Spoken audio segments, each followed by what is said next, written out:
Hey, everybody, and welcome to another episode of JavaScript Jabber. This week on our panel, we have Steve Edwards. Hello from Portland.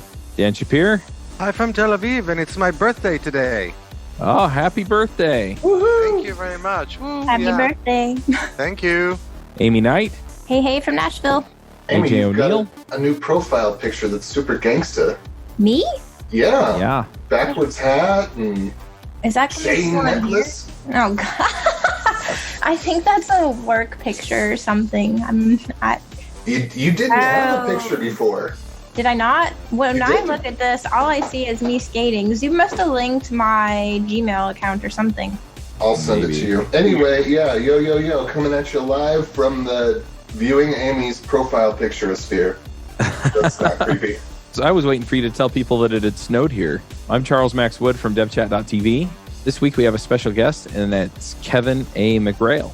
Hello, everybody. I live outside of Washington, D.C. in a little place called Fairfax, Virginia. It was my birthday Friday, but happy birthday, and looking forward to it. Thanks. Wow, it was Happy birthday it's a to you, big too. birthday week, because my birthday was Saturday. Saturday. Happy Awesome. birthday.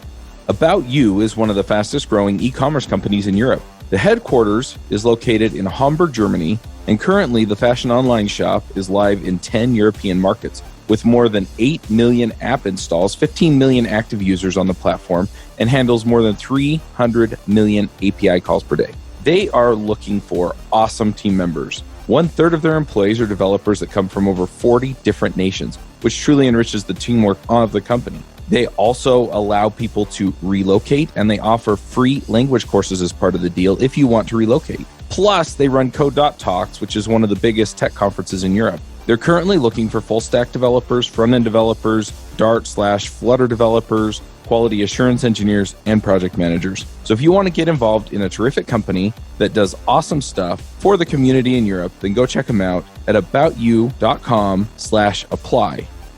So for all the December birthdays, if you celebrate holidays, how much does it suck when you get your combined birthday/holiday gift? Though sometimes if you were good, like I learned later on to maneuver that to be like, hey, can I get a giant gift for my combined birthday holiday? My birthday is a week from Friday, and the saddest thing to me was never like the gift issue. It was when I was little and wanted to have birthday parties and all my friends were out of town. That was the sad part. I don't know if anybody else experienced that. I Should never have had thought of any that friends. before you were born. I know. I think I was an accident, though, so... Maybe not an Yeah. accident. I was unplanned, so... A lot of us think you were an accident, Amy. Oh, man. Thanks! Yeah, my birthday was early enough to where it was before Christmas break. So the weekend would be before people left. But yeah, I always got the combined present. It was like, this is for your birthday and Christmas. And I was always trying to tally up in my head how much it cost to see if it was fair. Well, see, that was never too bad. Like I said, I learned later to manipulate that to get the giant gift for the holiday/birthday. there But you what was really bad is when they were coming in the door and going, oh, crap, it was his birthday 2 days ago. We need to change it. So it says Merry Christmas/Happy Birthday. I'm at that age where it's good to forget that you had a birthday. Yeah, my son's birthday was on the 9th, and we may or may not have repurposed a couple of gifts. Don't do that. Horrible father. Yeah. Yeah. Anyway, we have you on today to talk about web security and security frameworks. Glad to talk about it. I love security. I love talking about it. I love making the world a safer place, and happy to jabber about it all day long. Heck yeah. So it's interesting just to kind of get the conversation going.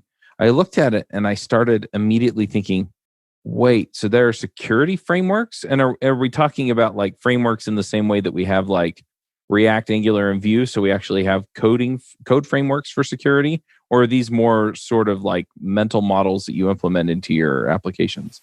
No, so that's exactly what they're security frameworks, just like the development frameworks that you're talking about. They try and give you a very structured approach to giving yourself a good security posture. Gotcha. So what are some of the ones out there, and what are the trade-offs then? Oh, that could be an entire multi-hour long discussion, but I did pick a couple that I wanted to talk about today. So, a little bit about myself. My name's Kevin A. McGrail, and I work at a company called InfraShield. And what InfraShield does is we work on high-value, high-target cyber physical security for the critical infrastructure sector. So what that means effectively is We do security for both information technology, that's like what you guys know of as like firewalls and things like that, as well as operational technology. So that's things like building access controls and HVAC systems. And it's the combination of those two things where a lot of hacks have happened. There's some pretty big name hacks that have occurred where like things have come in through HVAC systems and gotten into point of sale systems and things like that. So some of the frameworks that are out there. So one of the ones that's probably gaining a lot of traction and a lot of discussion, the DoD is going to be implementing next year, is called CMMC. That particular framework uses what's called an RMF, or risk management framework, and kind of goes down some checkbox questions, if you will, to try and make your security posture better. The Bible that most people follow is from the National Institute of Standards and Technology, or NIST. It's called the 853. That particular publication has a bunch of controls, or what they're called. They're kind of like questions about how you're doing things. But for a lot of people that have probably never done any type of security controls, one of the ones that I tell people to look at is PCI DSS. It stands for the Payment Card Industry Data Security Specifications. And a lot of people that do web work are familiar with it because they'll have a customer that's like taking credit cards or something like that, and they're told that they have to follow PCI DSS. And it's a very good framework from the standpoint that if you follow it and use it, you will have a very secure posture. The bad part about the PCI DSS framework is it's a self-assessed questionnaire. And on top of that, it has a lot of very confusing verbiage in it where people don't necessarily realize when they're not compliant because the questions aren't particularly thorough in implementing controls. So I hope that answered your question. So going back to Chuck's question, are we talking primarily about frameworks in the sense that it's documents that describe an auditing process or a self-auditing process? Or are we talking about actual software that I deploy within my infrastructure if I want to be more secure? So that's a good question. So normally those two are kind of blended. So you have, what we would call the controls that you would go through. That's an audit process, self-audit process. Normally after you've done a self-auditing process, you would take it to the next step. And so before I get to the next step, a lot of times when I come in and do software development assessments, what I do is I talk to the programmers and I'll ask them a pretty basic question. I'll say, what security issues do you think might exist in the software today? And a lot of times they will tell me a lot of things. Oh, I think we're doing this wrong. I think there could be some issues here. I'm worried about the way we're sharing keys here or the way we're reusing a password here. Things like that, basic techniques, and people know it. And then we normally move to a thing where it's like, okay, the first step in fixing a security problem is acknowledging you have a security problem and just starting to write it down. So if you're using Jira or Bugzilla or whatever bug tracker, GitHub, start opening tickets that says, hey, there's a security issue here. I think the software is exploitable by doing this, this, and this. Then if you can take it to that next stage and actually prove that it's exploitable, that's kind of, what the security professionals do. Sometimes we'll use software to do that. So there's scanning software like Nessus or Tenable. There's a billion companies out there that sell quarterly and monthly scanning of your software to tell you whether it's out there, as well as software like Black Duck, which got bought by Synopsys, can do open source software analysis of your code and kind of come back and tell you where you might have some problems in your embedded libraries and things like that, so that you can then reiterate that, make a new version of the product that's more secure, and you kind of repeat this self-assessment as well as the automated tools to come back and tell you whether or not you have any particular exploits in your code. So when you use the term framework in this context, what exactly do you mean? How do you define framework in this context? That's a good question. The reason it's used as a framework is because it's just like a house. It's basically something you've got to go in and put the 2x4s are up. You've got to go put the drywall on and build all the rooms. So in this particular case, they come out and they tell you some things that you've got to do as part of a security framework. They tell you that you've got to implement certain things, principles of least privilege. You've got to have, all of your administrators have to have security standards and perhaps use two-factor authentication.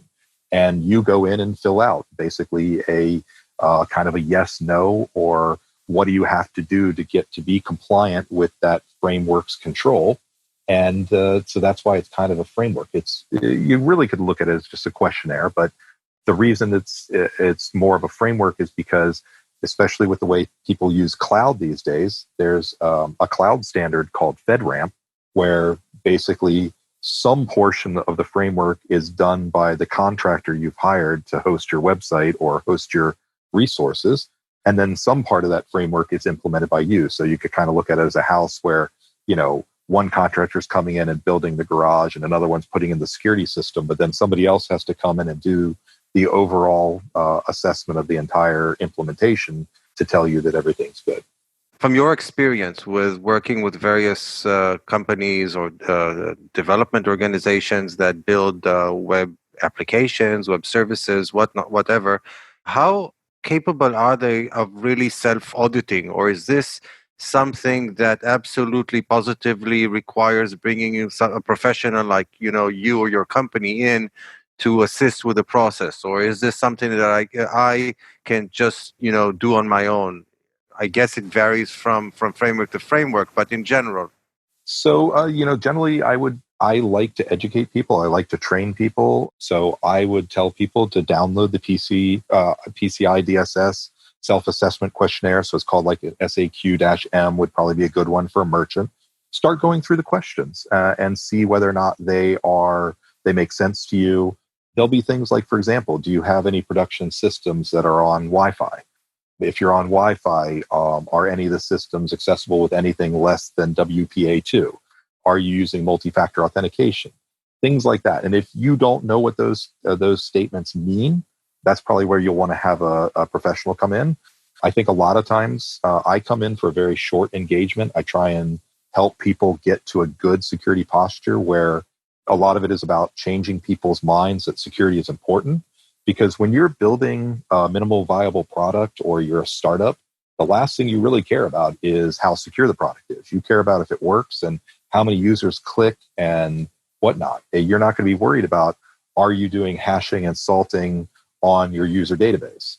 Now, if I ask a question, of you, and I said, does your application use hashing and salting for the storage of user passwords?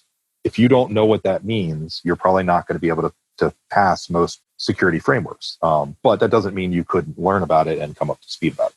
I'm wondering, do you have any like horror stories or case studies where people have started working on something like this and then realized, oh, we have a major problem, or where they should have known and ignored it and then wound up having a problem later on? Yeah, I mean, there's so many horror stories. I often tell people when I talk about things from a humor standpoint or things like this, it doesn't mean that I'm not serious. It just means that sometimes I have to make light of the issues I deal with, or I'd go insane dealing with it. But for example, I've had a customer that we offered a free assessment, offered to look at some of their past audits and come back and give them a second opinion, do some particular involvement in that situation. And the response back from the CISO, which is like the Chief Information Security Officer, came back and said, no, don't do that. We know you'll find too many problems. So that's a phrase we call ostriching, when people want to basically be blissfully ignorant. And the problem is that in U.S. law, that can involve something where negligence is at play and punitive damages and 3x multipliers and things like that come into play. So the main thing I tell people really is acknowledge that security is important, document things, and even if there's a problem that's caused by your security, the fact that you acknowledge that there was an issue and you've started working on it can save you from some very, very, very large fines in regulatory frameworks, but as well as things like CCPA that'll go into place here fairly soon. If you're not protecting your customers' data, sorry, Aimee, you have something to add about CCPA? I'm in CCPA hell right now. But I actually have a question. I don't know if now is a good time, but... That's good for me. For those who don't know, CCPA is a privacy law that's going to be going into place for consumer protection in California. And so similar to GDPR and other frameworks that have gone in place around the world, CCPA is probably going to have larger reaching impacts to companies that have customers in California. So hit me with your question, though. I just wanted to... So just before the question comes in, does that mean that in addition to that annoying question about cookies from the GDPR, we will now have two questions, for two separate frame standards simultaneously for every website? Yeah, there's going to be another one. This website is known to the state of California to cause cancer, except... Yeah, I mean, so this is where my question comes from. I don't know if you want to answer Dan's question first, but... So Dan, that gets into a whole world of hate. This is a big issue for companies just dealing with multiple, what we call nexus, which is what areas of their business impacts and the change of how internet works. There's a lot of stories about whether or not companies will fall under CCPA, whether they fall under GDPR, as you mentioned, the cookies policy. And a lot of it is all about individual jurisdictions trying to stretch. And in some cases, people, including myself, will argue overreach their jurisdictional boundaries to try and force people to do things. So yes, I expect you'll see, certainly because of the large number of companies that we think of as industry leaders that are based in California, certainly, Google, Twitter, Facebook, to name three very, very large providers. I think you're going to see questions revolving around CCPA. Yeah, I was just going to say that it seems like whenever I go into a website, before I can get to the content, I need to click on so many dialogues. Like there's the GDPR one, there's the one about blocking notifications. There are probably others. So it seems as though like content is getting ever further away from me. Well, and for those in the US, they may not see that because a lot of the companies implement that with geo-IP tagging. So you only see those warnings when you're outside of the United States. But no, I agree. I've even had problems. I was doing a live demonstration at a college in Ontario, and I was showing people how to do practical G Suite administration. So part of the demonstration, we were signing up for a G Suite instance, and everything got redirected to google.ca, as well as the fact that all the various privacy warnings came up for Canada, and then it wouldn't take my credit card because it was an out-of-country credit card. So I actually had a kind person in the crowd who came up and gave me their credit card to use for the demonstration, so that we get past it. But yeah, I agree. It's an issue, and it makes it very complex. And complexity is the enemy of security because it makes it difficult to understand, especially when, you and I think you said you're in Tel Aviv. If I didn't know that you were in Tel Aviv and that you're getting totally different prompts from what I'm seeing, and we're trying to walk through some sort of security framework, can you imagine what kind of a nightmare that causes? Yeah, I would imagine. Aimee, I interrupted you like a dozen times. Yeah, I'm dying here.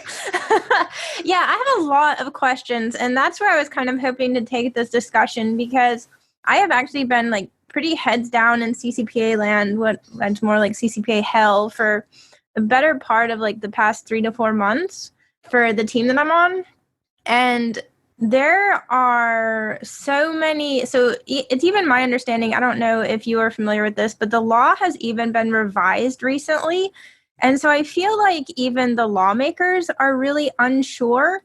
So this just makes like implementing this for a dev team like nearly impossible, because if you can't break down the law into like understandable parts, like how do you implement that code wise? So I'll ask my question in a minute, but I guess kind of like what I'm getting at is there's so many gotchas because, this affects companies basically. It's not just if you reside in California, but if you sell to people in California. But like one of the biggest questions is like, how do you determine if it's somebody who's domiciled, if I'm using that word correctly, in California? So, they could be traveling. So you can't really like, geolocate people because then you end up potentially like showing banners and whatnot to people who aren't in California. Like it just seems like potentially like the lawmakers didn't really, which didn't surprise me really. I try not to get super political, but it seems like they don't really have context of technical details because there's a lot of unknowns. Now, thankfully, there's a grace period with CCPA where you have 6 months to kind of like get all your ducks in order, but I think it'll be interesting to see 1/1 when this is people have to be compliant even with this grace period. What happens? But backing up, so my question really was, in your opinion, how has the landscape changed from like a security standpoint? Because even like now, what we consider PII or personally identifiable information is information that was completely public, maybe like a decade ago, or still public in phone books and whatnot. But now it's potentially like a security issue. Yeah, I that is a great problem to unwrap there. I mean, we were talking about horror stories. When I went to Virginia Tech in the early 90s, they used to post all of your grades next to your social security number. And so basically you memorized all of your roommates and friends' social security number because you could go by the classroom and check on how they did on a particular test or assignment. And then, of course, they took reams and reams of all these papers with everybody's social security number and just threw them in the dumpster every day. So, yeah, what was considered public information not that long ago, driver's license done with social security numbers, et cetera, now all of a sudden is being treated like PII. And it's going to cause a lot of problems, especially with things like FOIAs and voter rolls and all of the big data analysis that can occur with this data. So yeah, to unwrap some of what you're saying, GDPR is a great example. It's been a law of great intentions and horrible implementation. In my opinion, GDPR is virtually impossible to be compliant with because the regulations are so poorly written. And sorry, like that's how I feel with CCPA, only like it's almost even worse because it's like a segment of the population. Right. And if you're not aware, it was put together by politicians. Yep. And CCPA had 5 revisions passed, I think, like mid-September, which was the closing of California's legislation. And what's interesting is they didn't pass a 6th one, which a lot of people thought was bad as well. So 5 out of 6 revisions got allowed. The 6th didn't. And some of this, you've seen this in Europe already, is that these type of laws can be weaponized. Certain large corporations were filed against day one when GDPR went into effect. The EU regulators have said that they don't have enough money to fix the regulation until they start getting some of the funds from the regulation. So they're interested in monetizing these. Yeah, it really makes you wonder because there are even companies out there that are spinning up with the purpose of, if you are some sort of like consumer on the internet, you can work with these companies and they don't charge you any money. And these companies will proactively go out and I'll say fight on your behalf, which I understand, in a place now where we do have more access to information, we want to be a little bit more protective of it. But the part that sounds all these alarm bells off for me is monetizing that at the expense of other people spinning up these companies just feels a little bit dirty to me. No, and it just makes you wonder, the law in general, is this really to serve our consumers or is it to serve the pocketbooks of some people? Absolutely. It's absolutely the latter. At the expense of my 70-hour weeks. And I'm exhausted, hence why I've been super quiet on the podcast. So... Well, this has happened with, every piece of legislature with the, quote unquote net neutrality, which is about making sure the net is not neutral. So many things go into legislature and they're exactly the opposite of whatever they say they are, So they say this is a flying kite and it's a sinking rock. And it is to fill people's pocketbooks. It's because there's companies that are going to make money or special interest groups that are, going to be able to take advantage of specifically targeted individuals or businesses or whatever, Yeah, I do think there is some altruism built into the concept of these laws, but unfortunately it's going to follow the law of unintended consequences, where it's going to be weaponized. It's going to be used by big businesses that have the budgets to comply with CCPA and GDPR and similar laws, and they're going to use it to squash the smaller competition from coming into play. You already see this with security frameworks. So like patent trolling, but GDPR trolling? I start a company just to get hired to do investigation to put other competitors out of business. I'd invest. Sounds like a business plan to me. Yeah, I think it's interesting too, just to dive into this. I've been fairly involved in the political processes here in Utah. And yeah, a lot of this, they wind up, passing a law, and then they'll refine it, and then they'll refine it again, because they're realizing, hey, there's something here that's problematic. And there's a lot to the idea of the law of unintended consequences. The other thing that's interesting to me here as well is just, the burden, the regulatory burden against companies that have to implement these things, right? Because now you can't just have a startup that just has the bare minimum functionality, but they've got to meet all these regulations. But the other side of it is that they should have some obligation to protect the data. And so, where's the fine line that kind of strikes the balance there? It's interesting too. We've had similar conversations about like accessibility and things like that, where it's like, everybody should be able to use every website on the internet, but to mandate it governmentally means that now you have this extra thing that all of these companies have to do, and competition is a good thing for the economy. And so again, where does the trade-off balance, right? Because there are these principles that we all kind of believe in, but they're in conflict in some way. The issue that I see too with like CCPA is there are so many loopholes in the law that I also don't know how much it protects the consumer. And it's more like up to just the company as to like how honest and nice they want to be, because there's like loopholes for how the company is using the data, if it's for a selling purpose or if it's like a service provider. But service provider is where that verbiage gets really iffy. I have a question, Aimee. Can you give a concrete example of some change that you either have done or need to do or working on doing as a result of CCPA? Let me think what is appropriate to share. So, and I'm also interested like to hear other people, but like the approach that we're taking, the way that the law is written, and because there's not a lot out there, like, and obviously we have a legal department and stuff like that. So I've been working closely with them. And so I'm the tech lead for this project, which like I personally feel a lot of pressure because I want to steer the team in the right direction. And there's a lot of implications if I make like the incorrect choice on anything. So the implementation of it is, I don't really feel like there's a clear path. We're taking a session-based cookie approach right now, but we plan to do further work around that because there's also like, we want it to be a good customer experience for people. And, if they're using a different browser or something like that, then we want to do as much due diligence as we can to not have to have users have to like re-opt out and things like that. But there's so many open questions.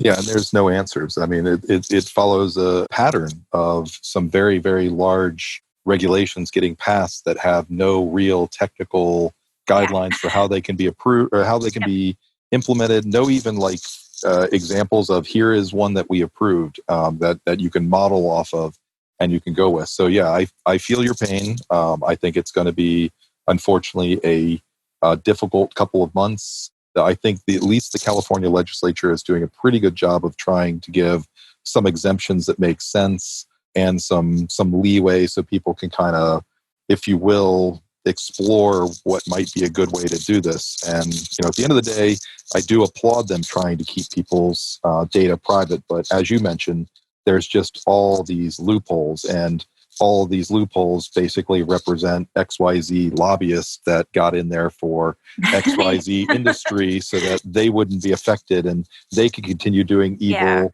things with the consumer's data that other people can't. So yeah, and I don't mean to get us too far off topic of like quote unquote security issues, but yeah, it's just if we're going to, I think as just a country or the internet in general, if we're going to start passing these laws, then we need to have technical people who are involved in creating the laws, because right now there's just really no way to enforce it on either end technically. And that's a great point to lead with, because this is something I talk about with the bad guys a lot, is that if your PII leaks, and you can have all the rules in the world about right to be forgotten and things like that, and your data needs to be expunged, the bad guys don't follow that.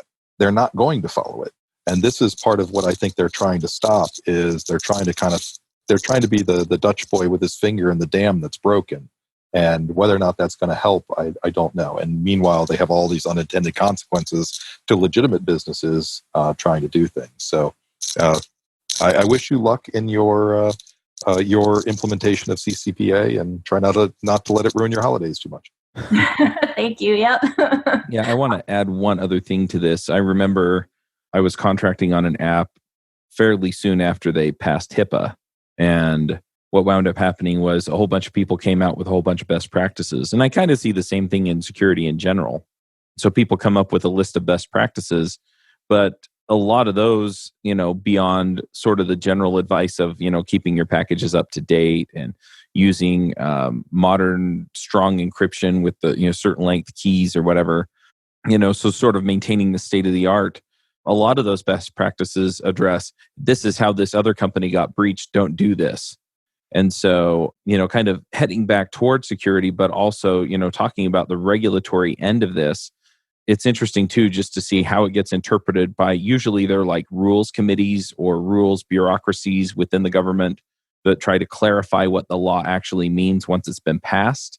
And so you try and abide by those rules as well. And then you've got, these best practices that may or may not actually, keep you in compliance. And since there's no solid standard for compliance, just like there isn't when we're talking in general about security, it makes it really hard to hit this. So how do you know if you're actually, getting closer to the mark? Because I don't know if you were ever going to hit the mark, but how do you know you're moving closer to it? That's a great question. And I know I shouldn't say that every time you ask a good question, but so I have a question that I ask developers and companies a lot, and it's very telling. What I ask them is, what is your process to take code from a development system to QA to production? And how long does that process take? Then when people give me an answer, what I follow that up with is I say, okay, I found a security problem in your website or your code. I've got the fix. I'm going to hand you the fix. Here's the one-line patch you got to make. How long from the time I hand you that one-line fix until it's live in production? And the longer that period is, the worse you're off. And so that's where I look for a lot. And that's where you see a lot of really good company development that revolves around rapid release frameworks, ways of getting things into multiple A/B. So, for example, they can push out new code to a small subset of people. And then if it passes with those people, it can roll out to more people, different QA processes that are going out. There are some companies that claim that they do literally tens of thousands of releases a day. So, perhaps a CI/CD, a continuous integration, continuous deployment type of environment. But that's the question I ask. So it's kind of a question back for you. If I give you a fix, how long does it take you to put it in production? And if you think about it, that's an easy one. Now you take it from the law has changed. You've got to do something to change, to have your website do something differently. How long does it take you to react to that change? Short of taking down your site while you fix the problem. Yeah, but isn't that a double-edged sword? Because how long between when I introduce a vulnerability, right, until it's out there in public? But yeah, you have to be able to respond because, I get what you're saying. I can just kind of see it the other way too. Well, and that's why in the security world, we measure exploits on a term called 0 day. Right. 0 day means that the exploit is not known. So it's always a 0 day exploit until the day it becomes public. And then the counter starts for it not being a 0 day anymore. So hopefully you don't deal with too many 0 day exploits. That's a totally different level of issue. But, let's get out of the 0 days and talk about things like something's in the MITRE CVE database. That's the vulnerabilities database that's out there.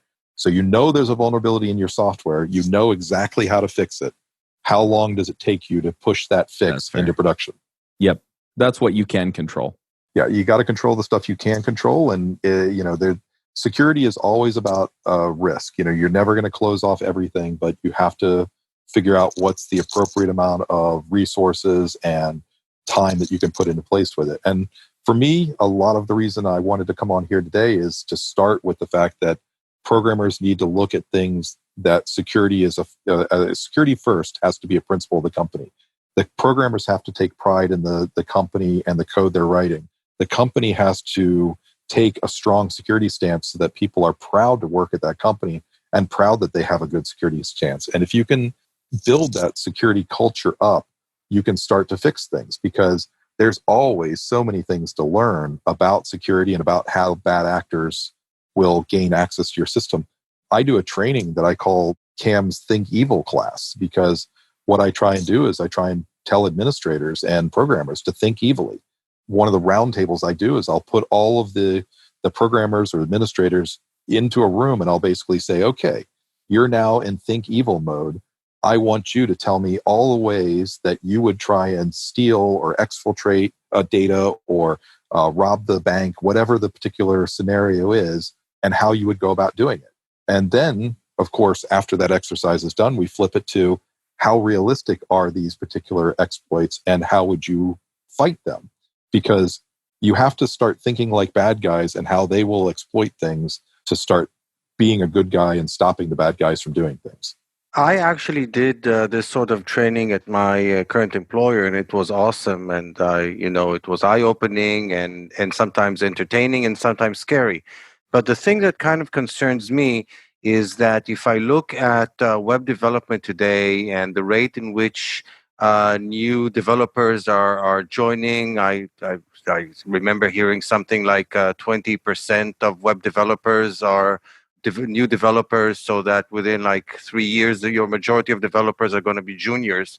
At that kind of churn rate or growth rate, how you're probably going to need to do this sort of training like once every 18 months or so. It becomes problematic for a lot of companies to invest so much effort and resources in that.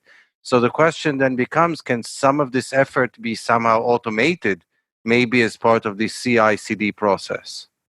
I think that absolutely. The automation is the key. It's always the balance, because it's a cat and mouse game. A lot of my area of expertise is email security. A lot of the scams are the same. Like, for example, the Nigerian scam, the Nigerian gold scam that you guys have probably seen over the years. Most people don't realize that's about 100 years old. It was pulled off long before the internet was involved. Some of the first spam was for real estate scams over telegraph. So these issues, these concepts aren't out there, but they evolve and they need to be constantly revisited. So unfortunately, the type of techniques we use to fix them, some of them stay the same. Like one that constantly amazes me that programmers don't know about is SQL injections. And for anybody who's listening to this podcast and doesn't know about it, if you are not aware of SQL placeholders, go spend some time reading about SQL placeholders. It pretty much ends and has ended since the mid-90s any concept of SQL injection. So my firm, for example, has not used any SQL statements that without placeholders for going on 20 plus years, nearing 25 years. So we haven't been vulnerable to an SQL injection in nearly a quarter of a century. Why are SQL injections still a thing? That would be a question I'd ask. And it's because exactly what you said, people coming into the field, junior programmers aren't aware of the bad techniques with things like that. They write something to fix a problem, not realizing they've just opened a big giant backdoor for the bad actors to come in and exploit a website. Whereas if they were taught on day one that here's how you write an SQL query, here's how you implement a placeholder, and don't ever write a query without a placeholder, problem solved. So one thing I find so frustrating is that that's such a simple and elegant solution. But people come back and they say, well, we can't spend time teaching people security because we've got so much else to teach them. And my opinion is, if you just show them the right way the first time and you don't ever show them any other way, then they're not going to know like, oh, this is more difficult or this is less difficult. And with something like the SQL injection, it's just using placeholders is easier than not using placeholders, except for one rare case where you need to do dynamic table manipulation. Most databases don't support placeholders for creating meta characteristics like tables and that sort of thing. But anytime you're doing a query, using a placeholder is actually easier than concatenating a string together. Certainly makes it a lot easier to read. You don't have to worry about escaping things. Yeah, no, you don't have to worry about different languages. And yeah, no, I can't disagree whatsoever. This is part of my evangelistic endeavor is to make companies realize that security first has to be a posture. And unfortunately, or fortunately, things like CCPA and GDPR are going to make the ramifications of not having a good security posture quite big. And your company is going to go bankrupt if they don't follow this and end up with their data hacked. Again, hashing and salting. If you wanted another thing, if you're listening to this podcast, if you don't know what hashing and salting is, go look it up. If you're storing usernames or passwords, definitely passwords, in clear text and you aren't hashing them, and then if you're hashing them, if you aren't storing them with a salt, you're probably making a mistake. These are little tiny techniques that have been known for, 30 years, maybe more, when things like MD5 started coming into place with password encryption and things like that. So I don't have a good solution for how to fix it, but beyond bringing awareness and making sure that companies know that security is important and training is important. So I want to get your opinion on something, because passwords are a pet peeve of mine. I don't understand why we use them, because they're only a backdoor. The password is the backdoor, because the way that I authenticate is essentially through my email address. And by putting a password on a website, you've now given a backdoor that I can get in another way, right? Like if we just did second factor authentication, if it was just you go to log in and it sends you the email link and you click on it and boom, you're done, or it gives you the notification in the app and you click allow and you're done. Like to me, that would be at least not taking away from security. Whereas I see passwords as no matter what you're doing with passwords, you're reducing the security as soon as you introduce a password. Because the person has to register anyway. Sorry for that, but I can't resist. But then how do you get into your email? Well, okay. There's lots of different ways that you could go about it with, two-factor authentication, the biometric stuff think about how you get into your email right now. Usually it's biometric, right? Yeah, I can sort of jump in here, and this is interesting because I work for a company that does biometrics. That's what we do is we provide authentication to companies who want to use biometric authentication to get into their whatever resources they need to get into. And one of the things, we've passed around recently here was an article about second factor authentication and how it can be hijacked. One of the cases, and I'm sure we've seen this, is where SIM card hijacking, where people would use text messaging as their second factor authentication. Well, somebody gets a SIM card and somehow hijacks their number. All of a sudden, they've got access to everything that this person is using that phone for to get authentication. So anyway, it's not, I know you're not saying it's a panacea and a cure-all, and it's a slightly, gives you a little more security, but there's issues there too. So I'm going to have to first recommend, there's a video on YouTube by Technology Connections, something about LED lights, and it's like switching street lamps to LED lights works, except sometimes. And that except sometimes, what he points out in the video is like, it's a dangerous phrase, because sometimes we have a technology that's better in every single way, but of course it's not perfect. And people latch on to why it's not perfect. When you're talking about SIM card hijacking, that is a targeted attack. You have to have a stalker in order to do SIM card hijacking. It's not like, a broad sweeping attack where, you get into a faulty database and now you have access to, all that's a great 6 million passwords. Great point, AJ. The phrase I use is never let perfection be the enemy of progress. It's not a quote I invented. I don't know who to attribute it to, but that is a really big problem. I generally tell people that multi-factor authentication, whether it's text messaging, phone, Google Authenticator, or some other solution, will stop about 99% and a whole bunch more nines after that of hacks. There are, of course, still targeted attacks. I work in nation-state level security and things that revolve around the nuclear sector. So I can scare people when I talk about the fact that we use passphrases in addition to things like biometrics or multi-factor, because we always want to have systems that have something and something you have, because if you're ever compromised, the something you have can't be compromised, whereas your phone can be stolen and things like that. as well as the fact that, there can be protocols for things that you've probably seen before, like you punch in a different pin. You have two pins, one that's your real pin and one that's a compromised pin. And the compromised pin appears to be working, but alerts that you're compromised. Those type of systems exist, and they exist for very specific purposes. 99.9% of people will never, ever need those things. Unfortunately, I'm also very negative on biometrics, because when a biometric concept gets hacked, you can't change it. If your fingerprint gets compromised, you can't change it. And there have been numerous situations where people have done high-res photos, use things like laser printers and Elmer's glue to do what I think the defense minister in Germany, and get into a ministry building as a proof of concept that fingerprints weren't secure enough. So unless you're going to wear gloves in public all the time, that doesn't work. Additionally, Apple, with their face lock technology, not only does my son unlock an Apple phone with me on it, but his picture unlocks it, both of which should not work. Whoa. Right. Apple phones can be unlocked with pictures? They don't do IR? They're supposed to, I can just tell you. And there's people who have now made some 3D mapping type of things to get around the face lock as well. From single 2D photos, they've exploited it as well. But like I said, it was a bug. I showed it to the guy. He acknowledged that, yes, that should not be occurring.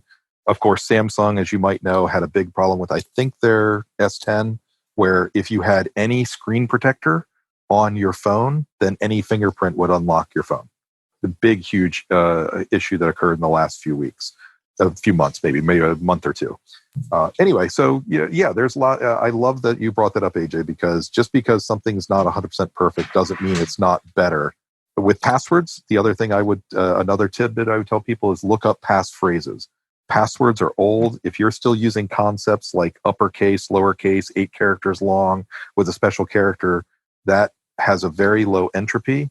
You're better off using longer things. So like the perfect passphrase that I tell people to use is, my wedding anniversary is January 1, 2020. It's very long. It's not going to get brute forced.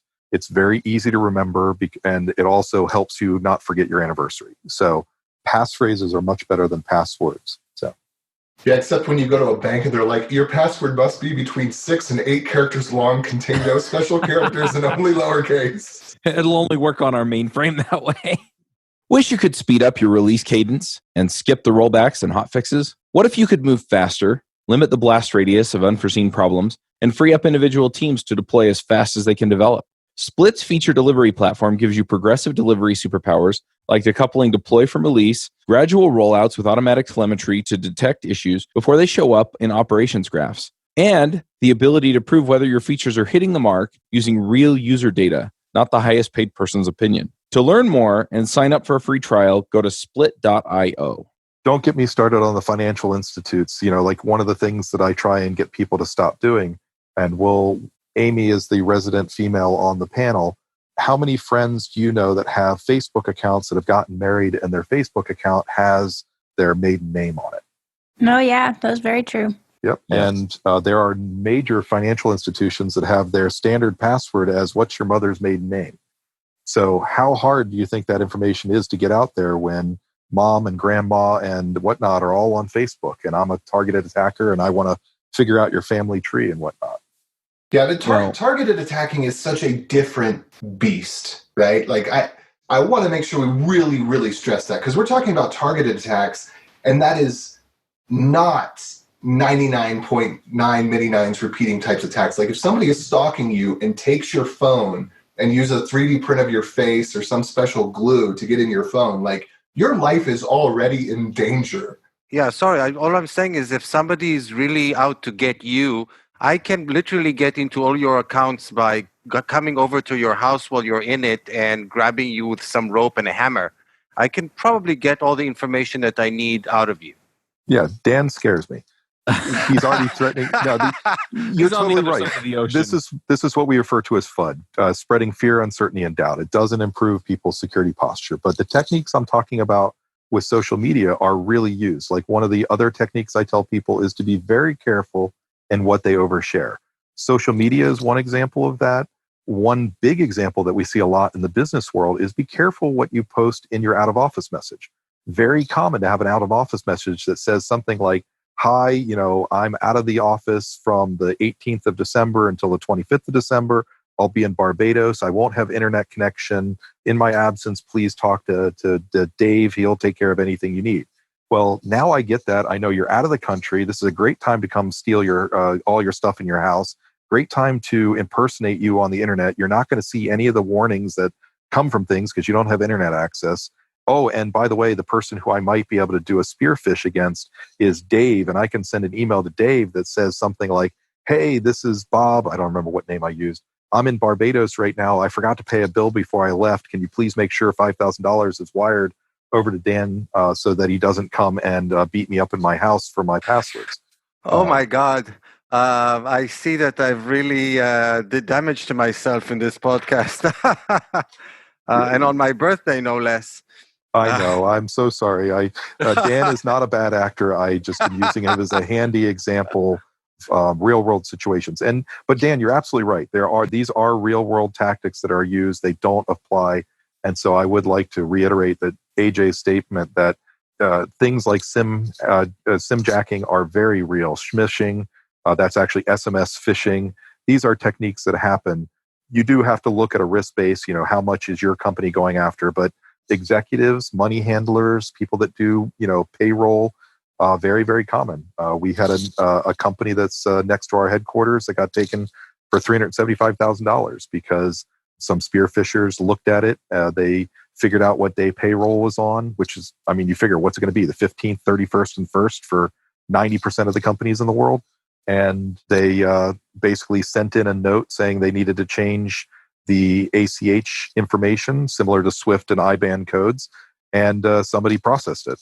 And the next thing they know, the entire payroll payment went to a bank that, of course, was a money mule and the money was gone. These are real techniques. They are used. I do have companies that I talk to weekly, if not more often, that are in tears on the phone that are dealing with these situations. I have never dealt with anybody who's had somebody physically break into their house and hold them at gunpoint to elicit their passwords, but it does happen in the nation state level world that I play in. I think we're kind of getting close to an idea that I wanted to bring up too, and that is one of my favorite hacking book is Ghost in the Wires. And he talks a bit about, kind of the technical ways that they did like phone phreaking and things like that. But then he also talks a lot about kind of the social engineering methods of picking up some of this data, right? And so they'd talk to somebody, they'd get enough information to talk to the next somebody who could give them access to the server where they could then go in and, farm information out of there. And so how much of your security policy is technical and how much of it is like HR, personal training end of things? So for me, a lot of it comes down to training. It's a whole system that has to be put into place. And Kevin Mitnick's book that you're talking about with Ghost in the Wires is an excellent example of the combining social engineering with technical expertise to affect a specific scam or exploit or getting into a system that you're not supposed to. A lot of times, for example, I start with training. You have to have people. This whole thing we see in the United States, for example, after 911, if you see something, say something. If you don't have policies like that, it can be bad. And many times, for example, I go in and one of the people I train the administrators in the help desk. And one of the things I train them on is not being the typical passive-aggressive IT bastards that are portrayed in a lot of TV shows. I love the IT crowd, but if people are calling the help desk and getting hung up on, that's not going to work. You have to open tickets. You have to look at things as perhaps being the tip of the iceberg. You have to have data, and that's where you can start to see patterns that, hey, we've had calls coming in where somebody's impersonating somebody trying to get a password. And just good policies around this that stop these things start with human interaction. Pick up the phone and use out-of-band technology. That's one of the things I talk a lot to the millennials about because they don't like phones. They like to text people or email, text more often even so. And that's not a great way of necessarily confirming somebody's identity if you have an account that's compromised. Oh my goodness. This just happened a couple months ago to an acquaintance of mine where she got a text message quote from her professor, and it had like misspellings in it and stuff too, but she just chalked it up to, or maybe it wasn't a text message, it was an email, but she just chalked it up to, fat fingering it, and ended up like spending $500 on like this emergency that then the professor sent out an email like 30 minutes afterwards and was like, hey, if anybody got an email from me, it wasn't me. And she'd already got scammed. Yeah, absolutely. And so many of these scams, the thing that almost all scams start with is they try and separate your logic from your emotion. And so a lot of what I try and do in any type of training is the number one thing that I hear in incident response. So that's after something happens, you are doing a postmortem, you're interviewing the people to find out how this occurred and how you can stop it. The number one thing that you will often hear is 10 seconds after I did it, I knew I shouldn't have. And so everything that I try and do is to give the people that 10 seconds. If there's any question, escalate it to your help desk. Have the help desk escalate it. That ends that, or that inserts that 10 seconds. So cooler heads can prevail, and the emotion is separated from the logic, so that things can be looked at. And if you look at almost all your scams, if you guys have anything in your email boxes or whatnot, take a look at how many of them try and add an artificial deadline. If you don't do this, the police are going to come arrest you. If you don't do this, the tax man is going to hit you with something. If you don't do this, your account will be deactivated in 24 hours, et cetera, et cetera, et cetera. Some artificial deadline that evokes an emotional response so that you go, oh my God, here's my credit card. Please fix this immediately. So anyway. Now, all this, is this, this training that you do about dealing with phishing and scams and stuff like that, is that part of a framework, or is that just something that you do in order to improve and increase the way that the company operates? Sure. So the answer to the question is both. So for example, Kevin Mitnick, I think, sits on the board of a company called FishMe. I think FishMe got bought by a company called Cofense. Don't quote me on that, but I think that's right. One of the things that company does is they'll do annual training to prevent phishing. We do similar things. So as part of many frameworks, they'll have requirements for how often things have to happen. And annual training, quarterly scans, monthly reviews, reviews of policies annually. Those are standard procedures in many frameworks. And it's often one where people fail because they just don't even have a calendar. I'll come in and say, please show me your, if you will, logbook. That's kind of a little simplistic, but I'll say, please show me your logbook where this policy, and this policy have been reviewed. And they'll go, yeah, we don't have it. We've never reviewed them since the day they were written. And the framework will say, as one of its lines, it'll say, do you review your policies annually? And so if you can't come back and show that you've reviewed it annually, you will fail the assessment. Phishing training every year is a typical training that will occur. And so many companies, including InfoShield, provide top-notch training on phishing. And that's something, like I said, I enjoy doing it. It's something I like to do because I customize it for the particular sector, the particular customer. We deal with real-world situations, and I try and bring some, if you will, humor and real-world situations to it so that it's not a dry, boring thing, so that it's a more effective training. So I hope that answers your question. Yeah, it does. By the way, how long does this training usually last? So apologize if this is a little salesy. So at InfoShield, we come in and do an entire day's training. What we do for that, I'll tell you, we do a flat rate, $4,800 anywhere in the US. That includes customizing the entire presentation, dealing with any specific things for your particular company or your sector, flying in, coming in. Typically, we start at approximately 8 a.m. in the morning. We would do an hour and a half training for end users. We would then move into a 4-hour training with the administrators. We would then probably stop for a lunch, maybe with the C-suite level people, go over particular issues they have. And then in the afternoon, we would go into a training with the problem people. So maybe people that have been hacked, or people that maybe are complaining about the issue, so that we can deal with their particular problems and what their particular complaints are. And then oftentimes, one of the things I like to do is finish it up in the evening. If we're in a particular city, to work with like a chamber of commerce or a city hall who will host us to come in and do like an hour-long presentation where the general citizenry and businesses from that area can come in for a free presentation and just do some training on general phishing awareness and how to help themselves. So, some of it's business, but a lot of it is based on just making the world a safer place. Cool. That's really great.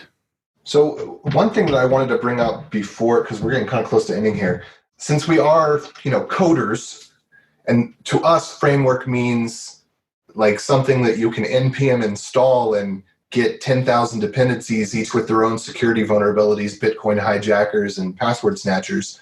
We want something like that. Now, I know of Helmet. Do you know of anything that's in the JavaScript space that is a module that helps with multifacets of the technical API layer of security? I unfortunately don't, because unfortunately most of them, including Helmet and things like that, if you're using certain things like Angular as a framework, for example, one of the biggest security issues you can have is if you go and touch the DOM directly. And that's where you've got to pick a framework, a development framework that has good security implementation. So Angular is a great example of a framework that was designed with security first.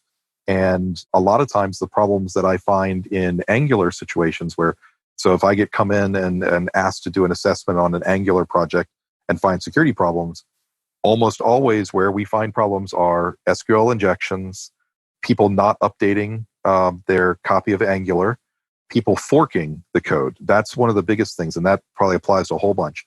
And then people not having a good process to go from dev to production. And so backing up one, just to clarify what I mean by that, is people will get in and fork their particular framework they're using. And then what happens is a new version of the framework comes out that perhaps fixes a vulnerability, but they have to figure out how to back the fork they made onto the framework into this new version, and eventually get to the point where they are like, oh yeah, we haven't backported like 35 changes we made for like the last year and a half.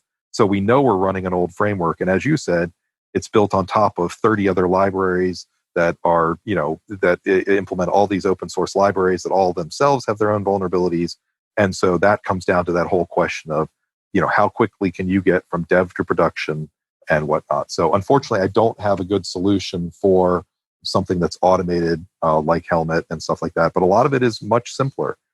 If you aren't doing rapid releases, if you aren't doing constant updates on your underlying libraries, if you have a slow process to get from dev to production, you probably have problems. I recently helped someone go from like 800 high severity bugs, security bugs in their NPM modules down to like 37 by running NPM update. And I think a good half of them were maybe not even as real as it would have seemed, because they were like the Lodash prototype things that the prototype is overwritten and that was considered like a high vulnerability or something. Yeah, but don't kid yourself. There's a gentleman named John Wally who works at the International Critical Infrastructure Security Institute, and he has shown a number of situations where two or more low score vulnerabilities can be combined to become absolutely, completely exploitable. So, you got to start somewhere. Don't worry if it's a small or a low. Fixing them all. These are, where things like containers and different types of deployment technologies can be amazing, where, you have containers that destroy and you just deploy a new container for your code. And that way you can do rapid deployment. Thinking about techniques you can use for rapid deployment is it also helps a lot of security. There's a wonderful company named Skit Labs that was done out of George Mason University that does a whole bunch of stuff around virtualization and containers, where part of their security model is to automatically destroy the containers and the servers that exist on a rotating basis. And what that does is it lowers dwell time. Dwell time is the amount of time bad actors can be in systems. And depending on whose research you read, the average dwell time is, up into the 60 days to many hundreds of days, into multi-years.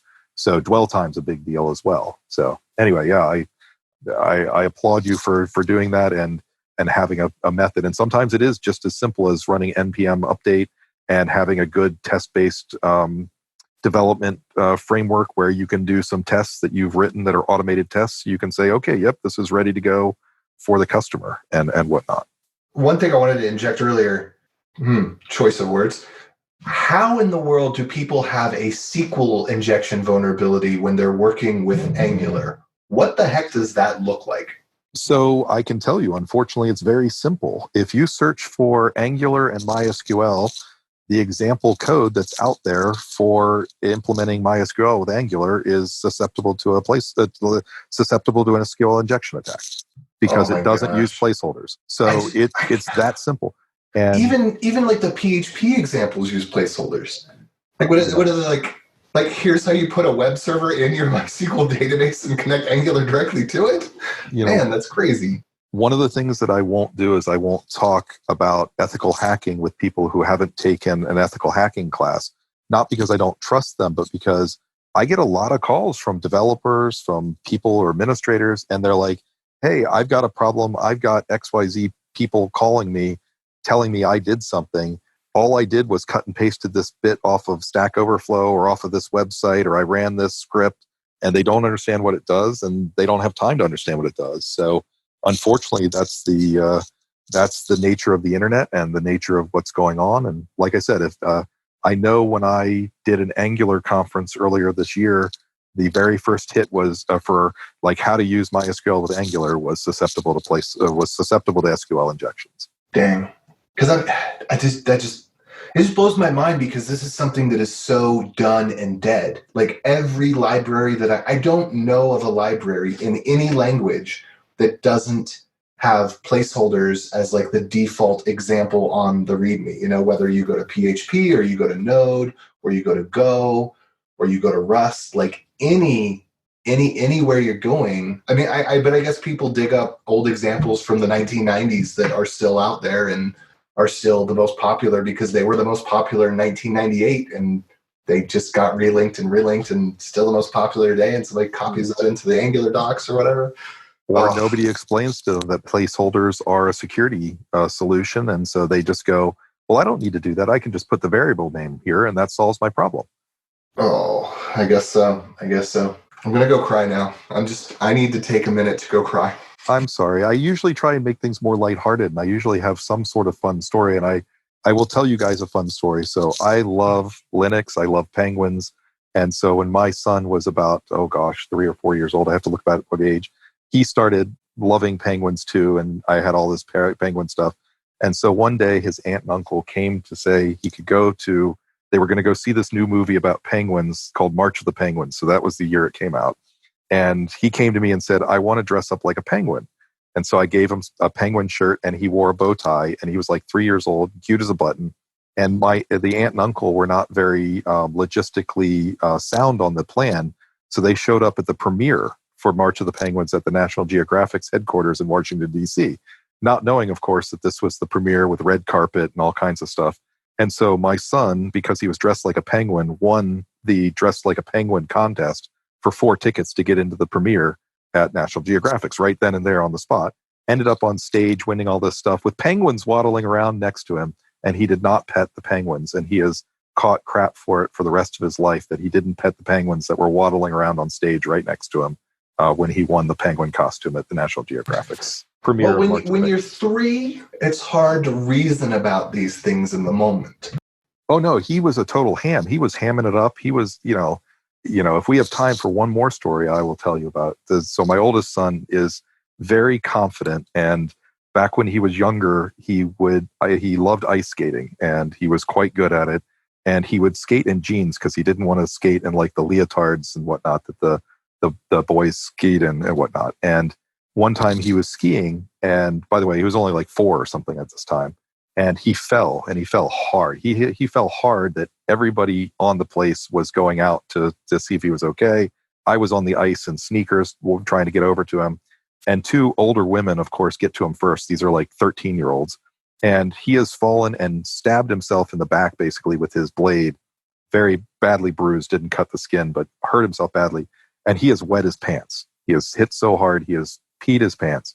And his response to the quote-unquote older ladies who have come over to help him see if he's okay was, "Don't worry, ladies, it'll dry."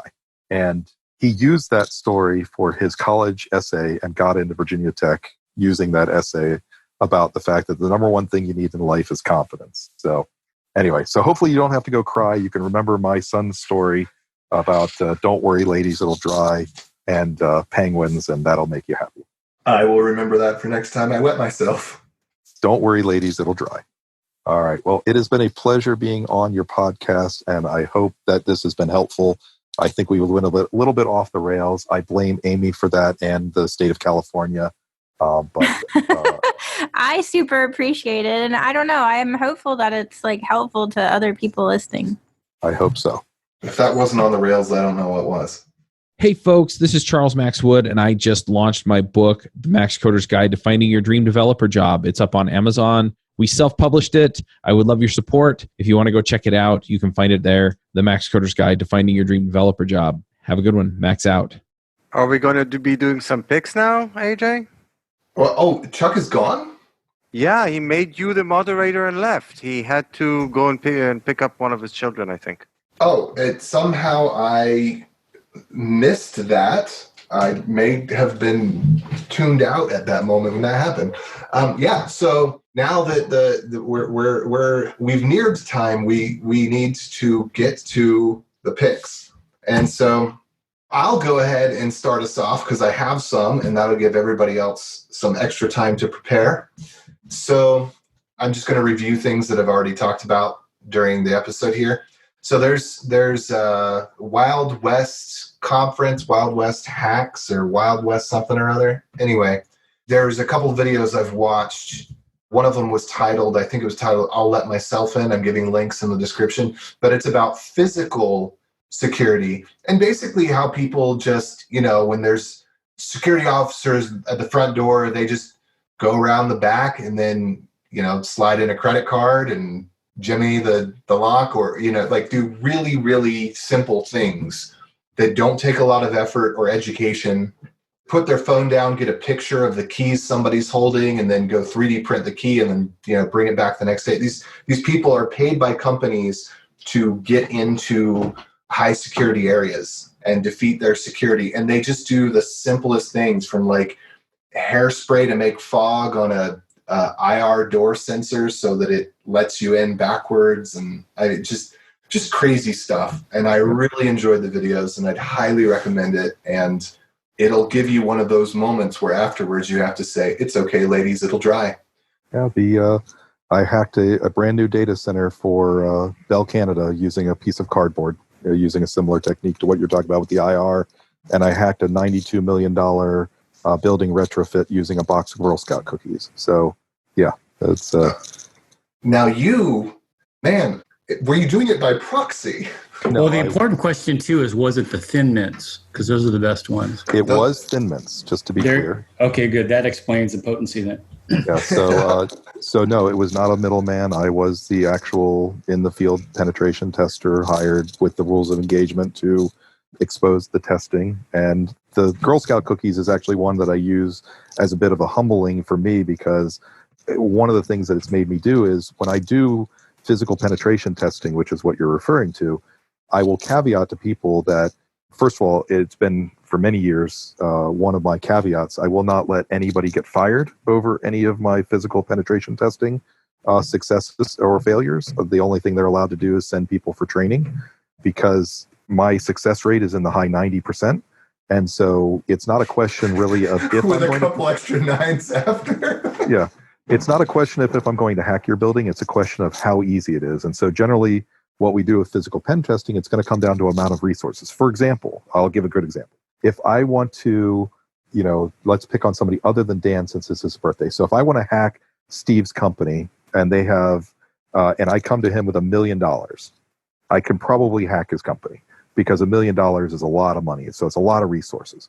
Or if I'm going to take a year or 2 years to do it, I can probably get a job at his company and hack it from the inside. So those type of scenarios aren't pretty good. And so the Girl Scout cookies is one that I bring up as an example, because it basically is a $4 expenditure, and we were able to hack a company with it. The real story around it, in case you care, is they were finishing a retrofit.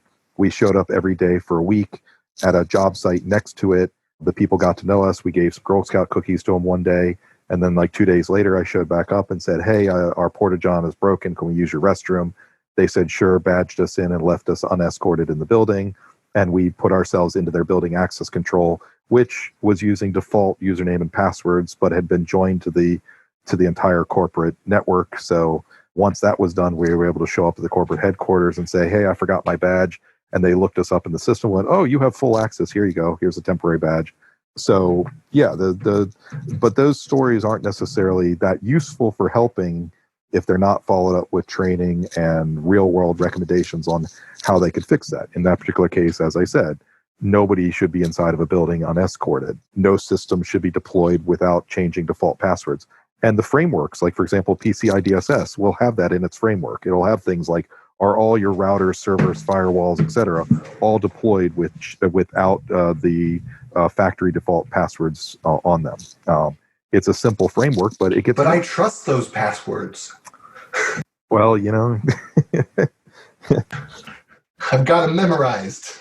Don't worry, ladies, little dry will make a good passphrase, I think. So, and by the way, to somebody mentioning PICs, I know XKCD got mentioned. Thank you.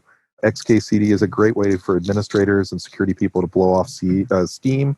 And if you search for XKCD password generator, there's a wonderful comic, that XKCD did explaining the differences of passphrases versus passwords and the level of entropy difference. And somebody actually wrote a passphrase generator that you can use at your company very quickly to make simple passphrases when you need one. So XKCD password or passphrase generator. Cool beans. So we're intermingling picks, but I'm gonna continue on with the rest of them, and then we'll get back to you, I guess, and let you do some more. Or are you done? Well, somebody stole my XKCD idea, so that was the only one I had. Oh, okay, that was me. I stole that. Fast. So the LED traffic light and the danger of, but sometimes video talks about same thing we were talking about earlier. The XKCD security is really that is what Dan was saying was it's a comic. Doesn't matter how much entropy your RSA key is when somebody's got a hammer, or a gun or whatever. And then my not mentioned in the show already picks. I'm going to pick Regina Spektor because, oh my gosh, just amazing. I love her music. It's so funny. And watching her videos is hilarious. Like watching her pantomime, her music videos are often kind of the definition of a strange loop where it's kind of breaking the fourth wall of this is a music video. Similar to that Taylor Swift had one like that recently where she did that. Anyway, but the music videos really kind of top off the music, but the music's just amazing and it's so quirky and funny and just good music.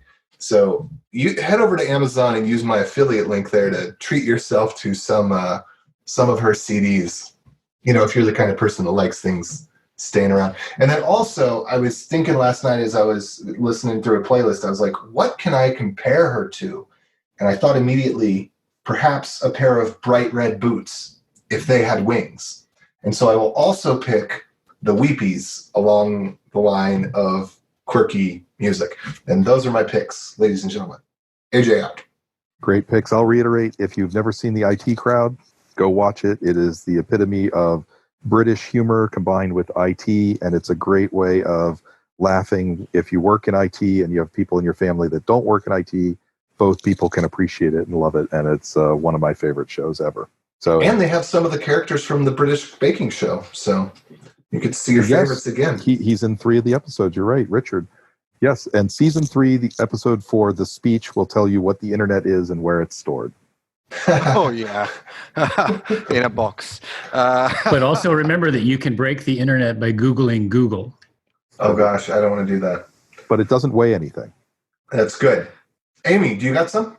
I do, sorry. Took me a minute to find the mute button. She's going to recommend everybody read revisions 1 through 5 of the CCPA. Everyone check out CCPA. This is just something I saw on Hacker News. Not trying to get into anything. I just thought it was interesting. It's just a study, and the Atlantic published this that just said the more gender inequality, the fewer women in STEM. They just covered the numbers. I know this is not news to some people based on previous studies, but basically what they are thinking could be contributing to this is just in places where there does tend to be a little bit more equality for women. There's also kind of the narrative of you can do whatever you want, which sometimes lends itself to not as like necessarily lucrative careers. So that's all. I just thought this post was pretty interesting. So I'm going to share that, and that'll be it for me. Oh, and JSJ Jabber just got canceled. No, I mean, this is a scientific study. Like, I'm not trying to propose anything. I'm not. No, hear me out for people though. Not trying to. No, don't even say more. Don't even. No, I'm not trying to. I shouldn't have said anything. No. I'm not trying to downplay anyone's negative experiences because those definitely do exist. Just like as I've said before, I think it's important to. Maybe I'll just stop there. But no, we can't. This is literally just numbers. It's just numbers. It's just a study in numbers. And yeah, I'm sorry. Truly sorry. No. Unfortunate situations. We can't let ourselves be pressured by those types of people anyway. Science and truth need to win over bullies, internet bullies. Anyway, moving along. Dan or Steve, one of you want to round it out? Yeah, I'll go ahead, and I'm just got one that continues along the XKCD line, and Bobby's been a classic. That's one number for it off the top of my head. Little Bobby Tables, I know him well. But yes, Bobby Tables. I love that one. First time I ever saw that XKCD was that one taped up on a cubicle at work at a company I used to work at. But my second favorite one is called Nerd Sniping. It's XKCD number 356. And I won't explain it, but for someone who's into the physical humor like me, it's one that makes me laugh every time I see it. So you can check that out at xkcd.com/356. So I guess it's now my turn as the birthday boy? That's right. We saved the best for last, Dan. Either that or the oldest for last. Either. Yeah, probably true. Both of them. Anyway, so Steve, you kind of took my XKCD one with the little Bobby tables. So be that as it may. So, in the vein of what we've been talking about today, this British comedian called James Veitch, he was on TED, I think, twice, speaking Love about him. how he responded to spam emails. I also had the pleasure of actually seeing him perform live. Highly recommended, really, really funny. So I'm putting the link to that video on YouTube in my picks. So that's one. And the other one, a bit more generic, but still amusing, is Jimmy Kimmel had this episode where they walked around and literally asked the people their passwords. And people would tell them their password. So it was like, what's your password? And, it would be the year where I graduated and my cat's name. And they would say, oh, you've got a cat? What's its name? And people would tell them, and then where did you study? Oh, great. And when did you graduate? And yeah, so people will literally tell their passwords on TV. So yeah, those would be my picks. Well, happy birthday, Dan. I have to say that that's the epitome of oversharing, is just giving your password. There's a wonderful story that came out where Mitt Romney, the past U.S. presidential nominee, was doing an interview not that long ago, maybe like 3 weeks ago, and he discussed that he isn't on Twitter except as an anonymous account, and that he told the reporter, I think, 3 details. He said it's not his name, that he has like 680 people that are in his circle, that he uses it mostly for his nephews and nieces, and that he follows, I think, Jimmy Kimmel. And with those pieces of information, they were able to backtrack that his secret Twitter name was Pierre Delecto. So, that's where oversharing can definitely get you. And it doesn't take much data for bad actors to do it. Love the fact that you brought up Veitch. I love that thing. I will say my last pick, and I will be quiet after this, is Apache Spam Assassin. We released a version 3.4.3 this weekend. So it's a great tried and true staple in anti-spam frameworks. So check it out. So just because you told that story, I will tell another really quick one about oversharing. So Benjamin Netanyahu, our forever prime minister, like a decade ago, visited some event, and they had some fundraising booth right at the entrance. It was for some great cause. So because he didn't have like enough cash on him, he literally wrote them a check. And because they had a check from the prime minister, they blew it up and put it up as a poster right about the booth. So one of the reporters copied off the bank account number and literally called the bank and identified himself as Benjamin Netanyahu and was able to get detailed information about Prime Minister's balance. He was literally just a minute away from actually transferring funds. It was really funny. Oh, I hate the banking system so much. Yes. Just and that FYI, reporter never seen from again. Ha ha ha. For anyone that gets paper statements from your bank, just go throw your money on the street right now, because your account and routing number are on every single statement that comes in the mail. And that's all someone needs to take your money. Well, it's also on every check you ever write, too. So you're basically giving out your account number and routing number whenever you write a check to somebody. What I was about to say, too. Yeah, I worked for a bank for 3 years, and when I got out of college as a manager, and I would get people, I'd write a check number on the back of a check. You're giving my account number away to somebody else. I'm like, ma'am, you give it away every time you write a check anyway. Oh, and so, and FYI, all the security on checks is completely bogus. None of it's required. You just download the check font. Like, I've literally done this. I didn't have any checks, and somebody required, it was like a rent payment for an apartment complex. Like, they wouldn't allow anything else other than check. That was the only way you could pay. So I literally just downloaded the checking font and printed it out on a piece of paper and cut it with a craft cutting board to the size of a check and handed it to them. A piece of paper with your routing number and account number on it is a check. The end. Yeah, it doesn't matter about all the little thermal. They'll come in and do it. Yeah. Yeah, it's anyway. MICR. It's magnetic image character recognition, MICR.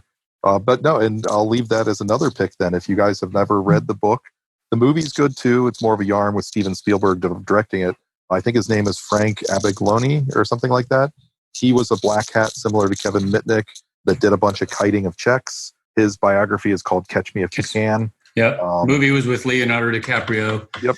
Excellent movie.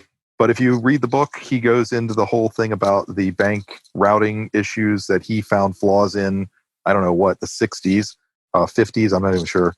And those flaws exist today. And he goes through how one of the things he did, he would go and cash a check in like LA and use routing codes that were on the other side of the country, knowing that it would take them 3 to 7 days to figure out that it was a bad check and things like that.